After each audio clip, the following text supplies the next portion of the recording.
What's going on, everybody? Vince Goodrum here. It is Monday morning, and a lot of people are waking up to this tragedy that just occurred yesterday. You know, gunman goes into a church, shoots up 26 people.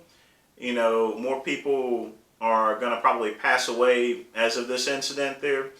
But I wanted to make this video just to clear up a couple of things that have been reported by, places of MSNBC and CNN.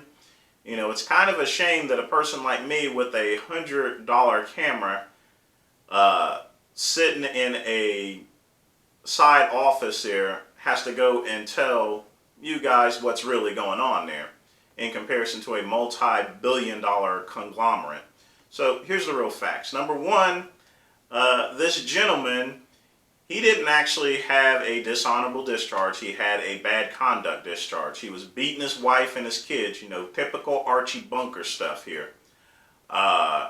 So he wasn't completely disqualified under federal law from owning any type of firearm. But at the same time, the state of Texas also did their job, and they denied him a gun permit to own this particular weapon. He submitted a application and he was declined for it. So obviously, when he went to this Academy sporting goods store, he had to have lied on this most recent application, and it didn't turn up into the federal system.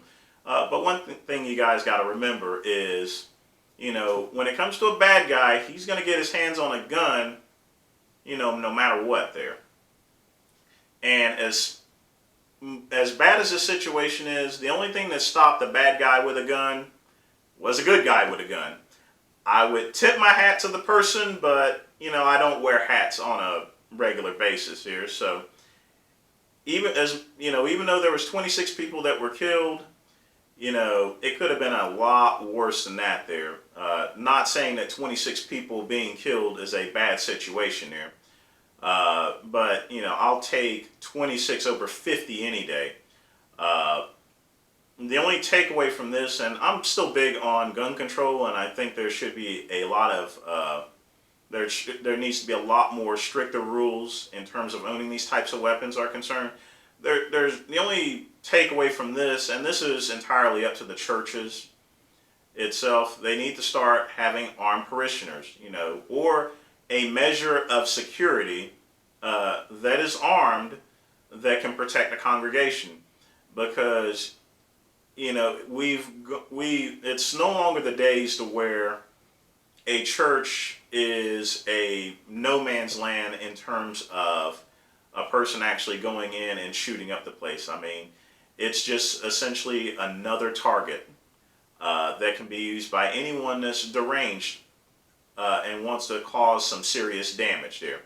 The church is no longer off limits. So hopefully parishioners will take this sad event just as a sign to start, having some armed security outside of their premises. Either that, or if the church doesn't have that kind of money to have that type of solution, to have some trustees, just to stand by the doors there, and keep a watch over the place, in order to protect the congregation.